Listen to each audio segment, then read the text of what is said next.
বিরোধী দলীয় নেতা উনিও উৎসাহ প্রদান করেছেন।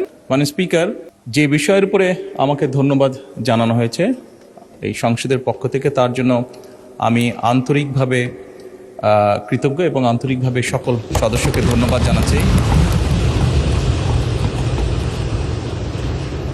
মাননীয় স্পিকার, এখানে মূল বিষয় এটি হচ্ছে যে বাংলাদেশের মানুষ আমাদেরকে দায়িত্ব দিয়েছে তাদের স্বার্থ দেখার জন্য। আমাদের দলের অবস্থান থেকে আমরা একটি স্লোগান ব্যবহার করি, সেটি হচ্ছে যে বাংলাদেশ ফার্স্ট বা বাংলাদেশ প্রথম।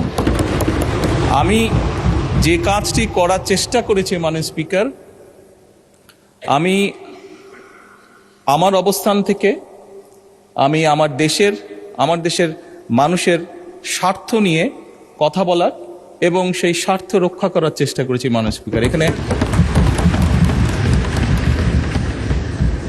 মাননীয় স্পিকার, এখানে আমাদের কারোরই কোনো ব্যক্তিগত কোনো বিষয় নেই। এটি যদি কোনো কিছু অর্জন হয়ে থাকে, ভালো কোনো কিছু অর্জন হয়ে থাকে, এটি বাংলাদেশের অর্জন।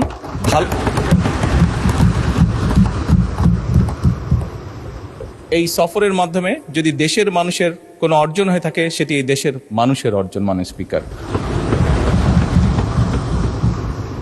তবে মাননীয় স্পিকার, যেহেতু সংসদের সকল সদস্য, বিশেষ করে বিরোধী দলীয় নেতা উনিও উৎসাহ প্রদান করেছেন দেশের জন্য, দেশের মানুষের পক্ষে কাজ করার জন্য, সেজন্য আবারও আমি আমার ব্যক্তিগত পক্ষ থেকে সকল সদস্য, বিরোধী দলীয় নেতা সহ সকল সদস্যকে আন্তরিকভাবে ধন্যবাদ জানাচ্ছি।